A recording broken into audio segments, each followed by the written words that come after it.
भारत माता की। भारत माता की। भारत माता की। मेरी एक रिक्वेस्ट है, जो हमारे होनहार नौजवान हैं, जो बड़े साहसिक नौजवान हैं, देश को इन नौजवानों की बहुत जरूरत है। मेरी उन नौजवानों को हाथ जोड़ करके प्रार्थना है कि जहां ऊपर है वहां से नीचे आइए, नीचे उतरिए आप लोग। देखिए, कोई भी गिरेगा तो मेरे लिए वो बहुत दुखद होगा। आप नीचे उतरिए।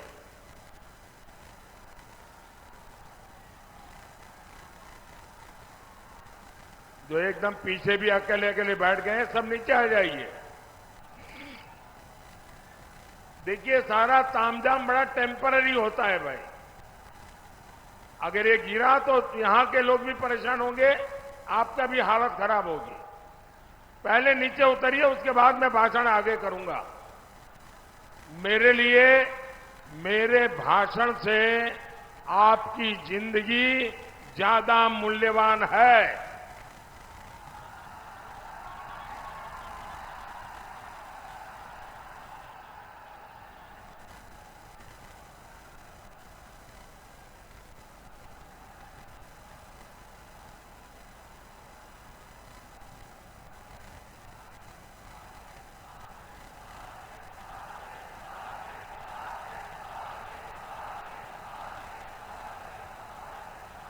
वो जो लास्ट में दो लोग खंभे पे, नीचे आओ भाई। वो जरा पीछे एकदम आखिर में नीचे आओ। ये सब नीचे आइए भाई।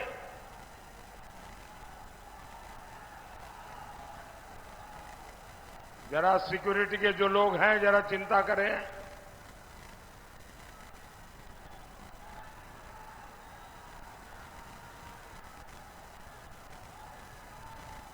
आपको नीचे आना पड़ेगा भाई, आपको नीचे आना पड़ेगा। मैं आपकी जिंदगी को कुछ भी हो जाए, ये मेरे लिए बर्दाश्त नहीं होगा भाई।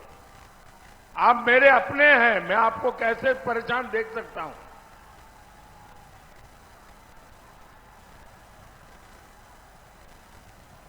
अब आपने मुझे देख लिया है, अब सुनना है तो हम नीचे आएंगे तो अच्छा सुनाई देगा। देखिए, जगह छोटी ही पड़ गई है। मैं देख रहा हूं बाहर भी लाखों की तादाद में लोग खड़े हैं।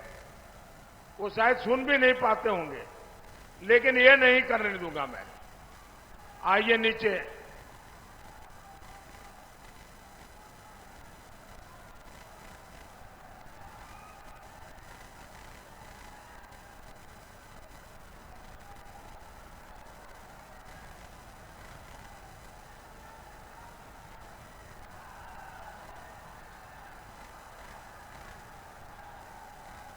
शाबाश, बहुत समझदार है सब नौजवान। हाँ, शाबाश। अभी एक रह गया उधर, आ जाइए भाई जल्दी। जरा उनको नीचे लाइए। अब वो चढ़ तो गए, लेकिन परेशान है कैसे उतरे। हाँ, शाबाश, नीचे आ जाओ भाई, नीचे आ जाइए। आइए।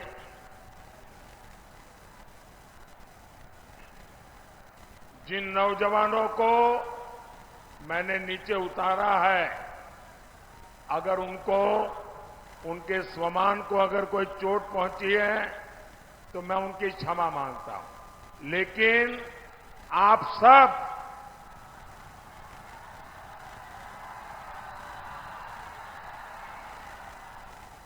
सब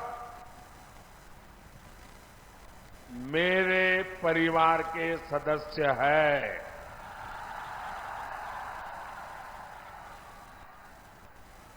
और इसलिए इतने प्यार से परिवार के सदस्य को कहने का मेरा भी तो हक बनता है ना।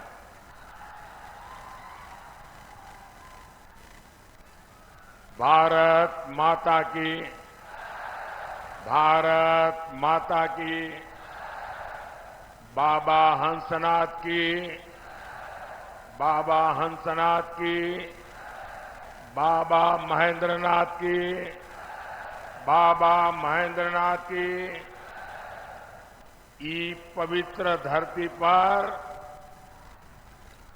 हम रउआ लोगन के वंदन अभिनंदन करतानी।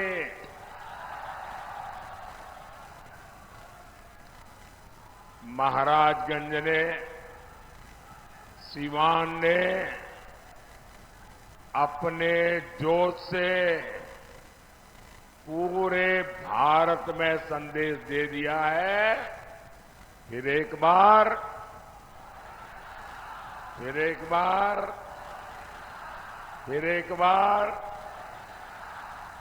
मैं आज इतना खुश हूं, खास करके इतनी बड़ी तादाद में माताओं बहनों को मैं देख रहा हूं। माताओं बहनों का ये आशीर्वाद, ये मेरी बहुत बड़ी ऊर्जा है। और ये समय तो घर में काम का होता है, उसके बावजूद भी इतनी बड़ी संख्या में माताएं बहनें आशीर्वाद देने आई हैं। जीवन में इससे बड़ा सौभाग्य क्या होता है भाई।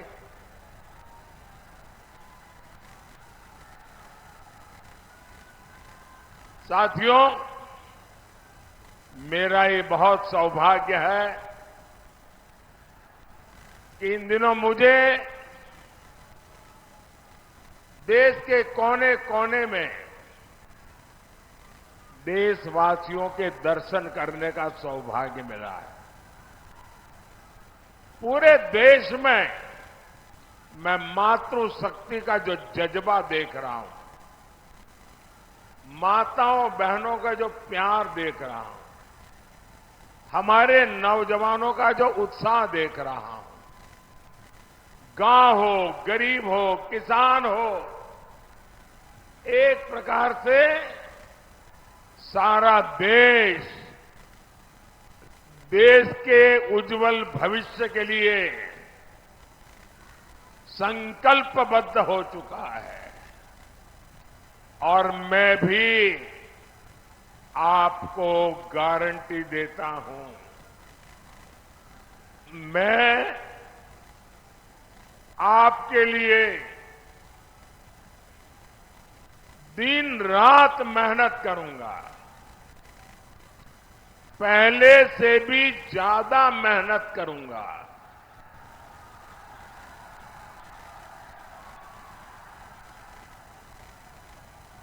क्योंकि मुझे आपके लिए, आपके भविष्य के लिए, आपके बच्चों के भविष्य के लिए विकसित बिहार बनाना है, विकसित भारत बनाना है। भाइयों बहनों, गरीब से गरीब मां बाप भी हमेशा चाहता है कि जाने के बाद बच्चों को कोई विरासत में दे करके जाए। हर एक के मन में रहता है कि कोई विरासत छोड़ के जाए।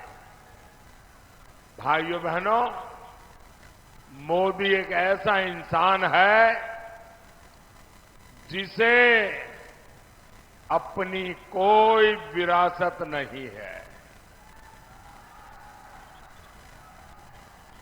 मेरे लिए तो आप ही मेरी विरासत है। आप ही मेरे वारिस है। मेरा और कोई वारिस नहीं है।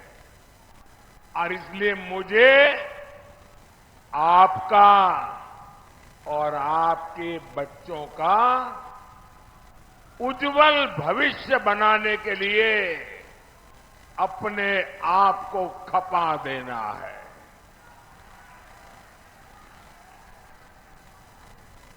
मैं नहीं चाहता कि अपने जीवन में आपने जो कष्ट भोगे उसका रत्ती भर भी आपकी आने वाली पीढ़ियों को वो परेशानियों में जीने के लिए मजबूर होना पड़े। और इसलिए मुझे गरीब कल्याण के बड़े फैसलों के लिए आज मैं आपके गांव आया हूं, आपके बीच आया हूं, आपके आशीर्वाद मांगने के लिए आया हूं। भाई वहां कोशिश मत करो भैया, प्लीज। वहां कोई जगह ही नहीं, कहां जाओगे।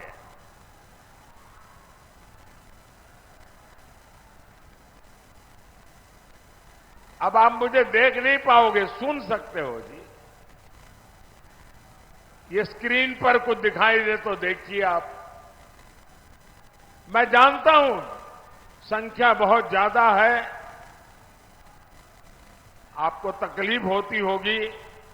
मैं आपकी तकलीफ के लिए मैं खुद क्षमा मांगता हूं, लेकिन आप जहां है वहीं रहिए, आगे आने की कोशिश मत कीजिए भैया। मेरा तो सौभाग्य है कि इतना कष्ट उठा करके आप हमें आशीर्वाद देने आए हैं।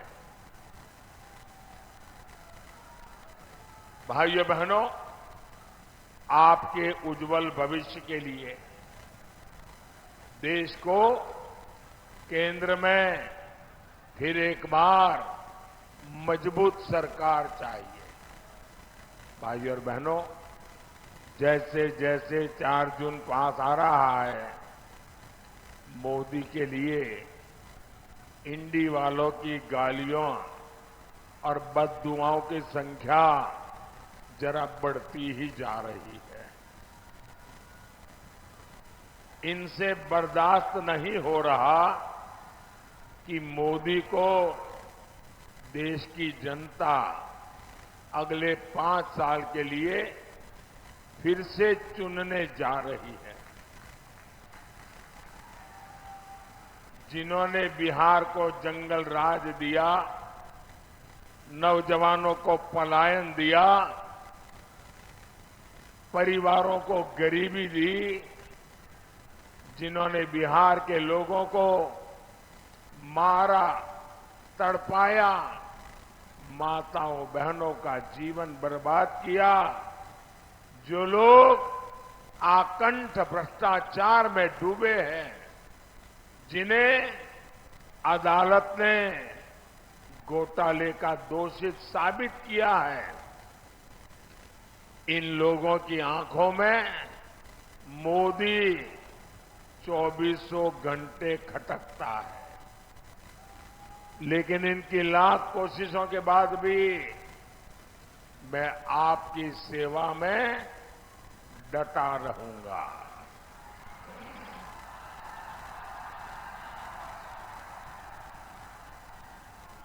मैं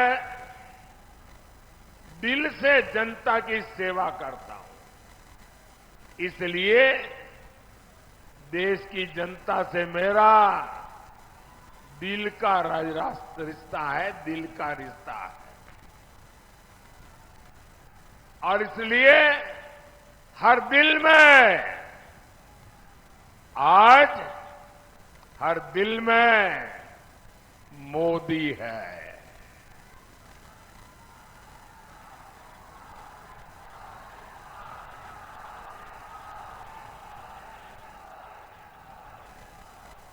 और तभी तो पूरा देश कहता है, फिर एक बार, फिर एक बार, फिर एक बार। साथियों, ये भूमि मेधा की भूमि है, राष्ट्रभक्ति की अविरल गंगा यहां बहती है। राजेंद्र बाबू जैसे अनेक सपूत इस धरती ने देश को दिए हैं। ऐसी समृद्ध प्रतिभा वाली धरती की पहचान कांग्रेस और आरजेडी के कुकर्मों ने रंगदारी टैक्स के लिए बना दी थी। इंडी वालों ने पहले तो यहां से उद्योग व्यापार का पलायन करवाया और अब ये लोग बिहार के परिश्रमी साथियों का अपमान करने में जुटे हैं। पंजाब में कांग्रेस के एक नेता है, दिल्ली में कांग्रेस के शाही परिवार के ये खासम खास है। पंजाब के कांग्रेस के ये नेता कहते हैं कि बिहार के लोगों को पंजाब में बहिष्कार करना चाहिए। ये कांग्रेस वाले नेता बोल रहे हैं और आरजेडी वाले इनके साथ यहां आपसे वोट मांग रहे हैं। वो कहते हैं कि बिहार के लोगों को ना पंजाब में घर खरीदने देना चाहिए, ना ही पंजाब में बिहारियों को कोई अधिकार देना चाहिए। बिहार के लोगों के लिए इतनी नफरत इन लोगों के दिल दिमाग में भरी पड़ी है। क्या आपने कांग्रेस के शाही परिवार से सुना कि भाई ये इनका मंत्री बोल रहा है गलत बोल रहा है, उनका नेता बोल रहा है गलत बोल रहा है? ऐसा नहीं बोलना चाहिए। नहीं बोल रहे हैं। यहां आरजेडी के लोगों ने तो कान में रुई ठूस ली है, रुई।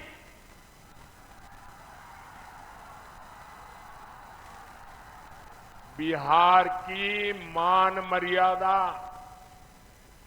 बिहारियों का सम्मान इंडी गठबंधन वालों के लिए कोई मायने नहीं रखता। साहब, मैं गुजरात में था, वहां का मुख्यमंत्री था, लेकिन बिहार जब अपने 100 साल मना रहा था, मैंने बिहार से अनेक महानुभावों को गुजरात में बुला करके उनका सम्मान किया था।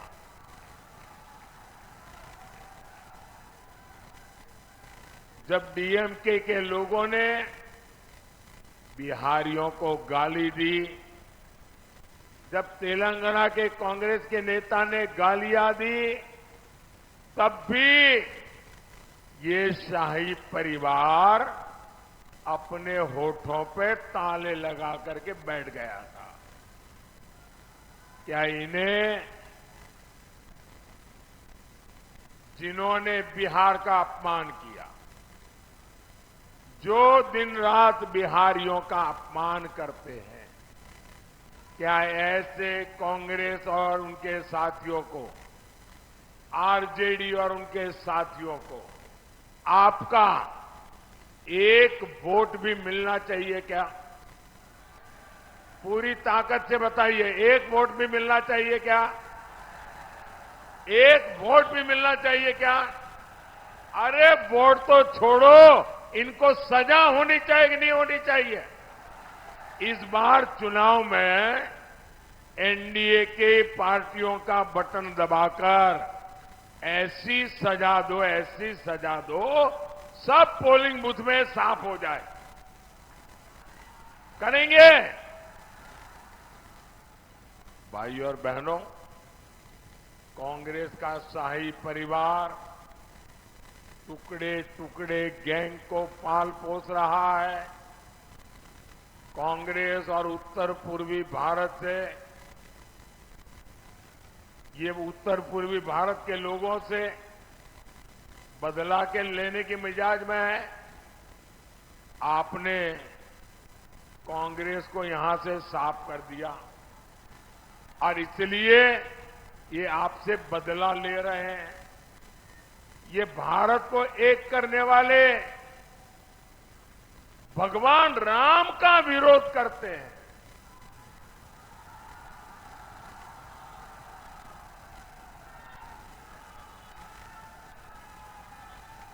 अयोध्या में राम मंदिर बना, आपका गौरव बढ़ा कि नहीं बढ़ा?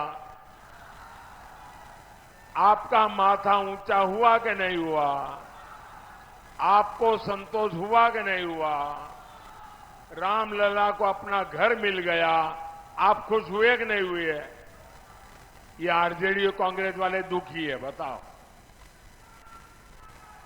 जिस कांग्रेस आरजेडी की राजनीति भारत के टुकड़े टुकड़े करने वाली है, उसको साफ करने की जिम्मेदारी महाराजगंज की भी है और सिवान की भी है।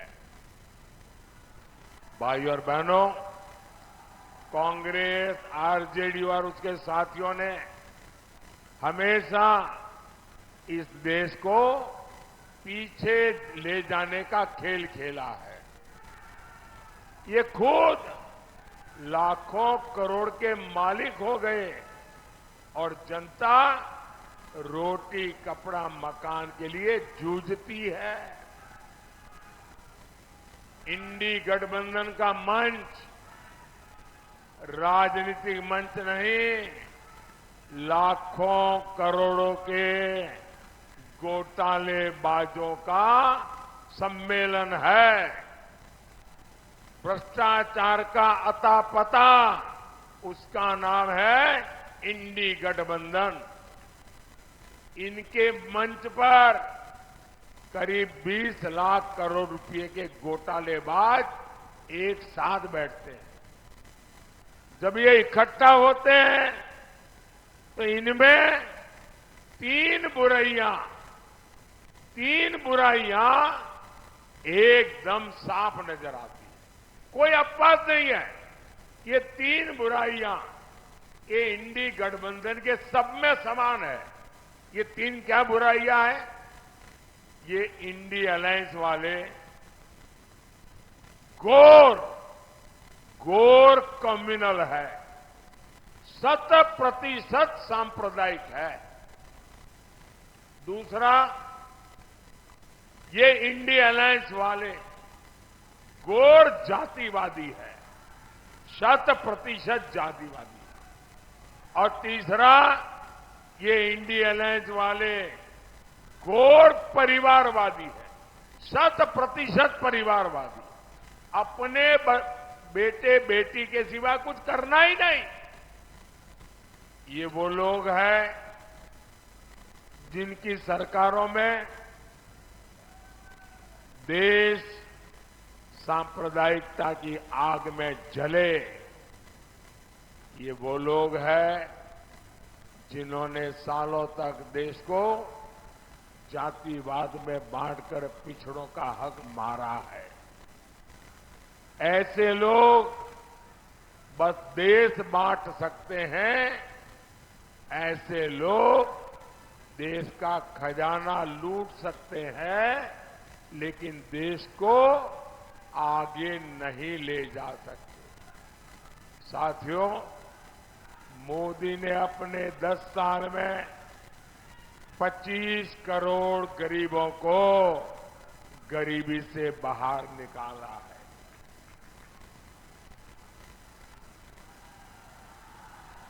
आखिर इंडी गठबंधन वाले अपने 60 साल में ऐसा क्यों नहीं कर पाए? इन लोगों ने गरीब को गरीब रखा ताकि उसके शाही परिवार की जय जयकार होती रहे। कांग्रेस ने देश के कानूनों को ऐसा बनाया जिससे गरीब असहाय हो, उसे किसी दूसरे की मदद लेनी पड़े। साथियों, हमारे यहां आज भी जो पुलिस की व्यवस्था है वो अंग्रेजों की बनाई हुई है। पहली बार मोदी ने उसको बदलने का साहस किया। पुरानी व्यवस्था के कारण गरीब सालों साल जेल में सड़ता रहता था, लेकिन आतंकवादी, अपराधी भ्रष्टाचारी, लुटेरे बड़े बड़े वकील करके जैसे तैसे जेल से बाहर निकल जाते थे। अब ऐसा नहीं होगा। अब मोदी दंड संहिता की जगह न्याय संहिता लेकर आया है। इससे सामान्य जन को तेजी से न्याय मिलेगा। अब आतंकियों का, आपको लूटने वालों का बचना और मुश्किल हो जाएगा। साथियों, यहां इतनी बड़ी संख्या में हमारे साथी खेती से जुड़े हैं, किसान हैं। 10 साल पहले तक एक भी रुपया किसानों को कांग्रेस सरकार से मिलता था क्या? पीएम किसान सम्मान निधि से सीवान के किसानों को अब तक करीब 1200 करोड़ रुपए मिल चुके हैं। सारण के भी किसानों को 1500 करोड़ रुपए मिले हैं। सिर्फ 5 साल में ही इतना पैसा मिला है, वो सीधे सीधे उनके खाते में गया है। भाई और बहनों, गरीब का ये बेटा आज आपके जीवन को आसान बनाने के लिए दिन रात मेहनत कर रहा है। आज करोड़ों गरीबों को मुफ्त अनाज मिल रहा है। आज घर घर नल पहुंचा है, बिजली पहुंची है, टॉयलेट हुआ है। मोदी ने सस्ता सिलेंडर बहनों तक पहुंचाया है। मुझे बहनें बताती हैं कि मुफ्त इलाज की योजना से उनको बहुत फायदा हुआ है। साथियों, पक्का घर तो गरीब का सबसे बड़ा सपना होता है। अभी तक बिहार में करीब 40 लाख पक्के घर गरीबों को मिल चुके हैं। और मेरा एक काम करोगे? जरा हाथ ऊपर करके बताओ, मेरा काम करोगे? ढीला डाला नहीं, पूरी ताकत से बताओ, करोगे? करोगे? अच्छा, अभी आप गांव-गांव जाते होंगे, हर मोहल्ले में जाते होंगे, लोगों से मिलते होंगे। अगर आपको गांव में अभी भी कोई झुग्गी झोपड़ी में रहता है, कोई मिट्टी की छोटी सी खोली बना करके रहता है, उसको मिल करके कह देना कि हम मोदी जी की तरफ से आए हैं। उनको कह देना कि हम मोदी जी की तरफ से आए हैं और 4 जून के बाद तीसरी बार जब मोदी की सरकार बनेगी तो जिनका घर अभी कच्चा है, मोदी उसको पक्का घर देगा। मेरी तरफ से बता दोगे? मेरे लिए तो आप ही मोदी है।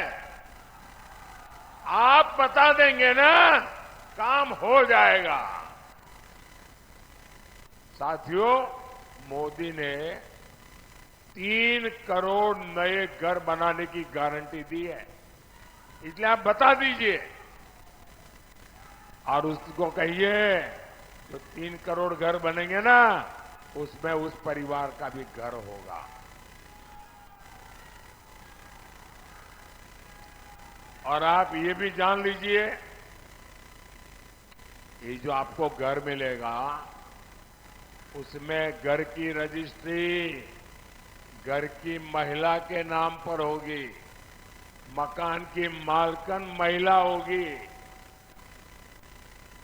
भाइयों और बहनों, यहां हमारी बहुत सारी बहनें सखी मंडलों से, दीदियों के समूह से भी जुड़ी हैं। महिलाओं के ऐसे सभी समूहों के लिए आने वाले 5 साल समृद्धि लेकर आने वाले।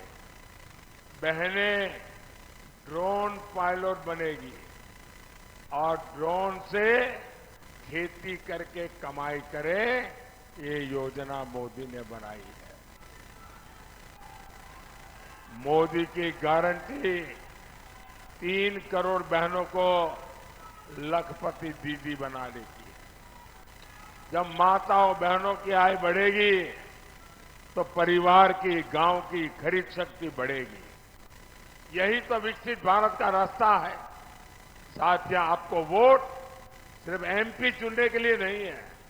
आपका वोट एक मजबूत भारत के लिए मजबूत पीएम चुनने का भी है। और इसलिए महाराजगंज से हमारे साथी जनार्दन सिंह सिग्रीवाल जी, सिवान से बहन विजय लक्ष्मी जी और गोपालगंज से आलोक कुमार सुमन जी को ज्यादा से ज्यादा वोटों से जिताना है। जिताएंगे, घर घर जाएंगे, ज्यादा मतदान कराएंगे। अच्छा, मेरा एक काम करेंगे।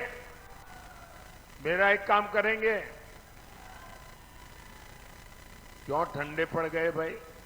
इनके लिए तो बड़े उत्साह से बोल रहे हो। इनके लिए बोला तो हाथ ऊपर कर दिया, मेरे लिए बोला तो हाथ नीचे हो गया। मेरा एक काम करोगे? पक्का करोगे? यहां से ज्यादा घरों में जाना, ज्यादा से ज्यादा परिवारों में मिलना और सबको जाके कहना कि अपने मोदी जी आए थे, मोदी जी ने आपको जय श्री राम कहा है। मेरा जय श्री राम हर घर में पहुंचा दोगे? हर परिवार में पहुंचा दोगे?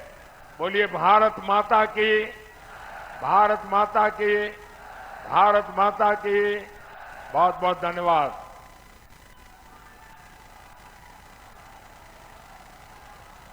अब मैं म्यूजिक ऑपरेटर से आग्रह करूंगी कि आप अविलंब नमो ऐप प्ले कराएं।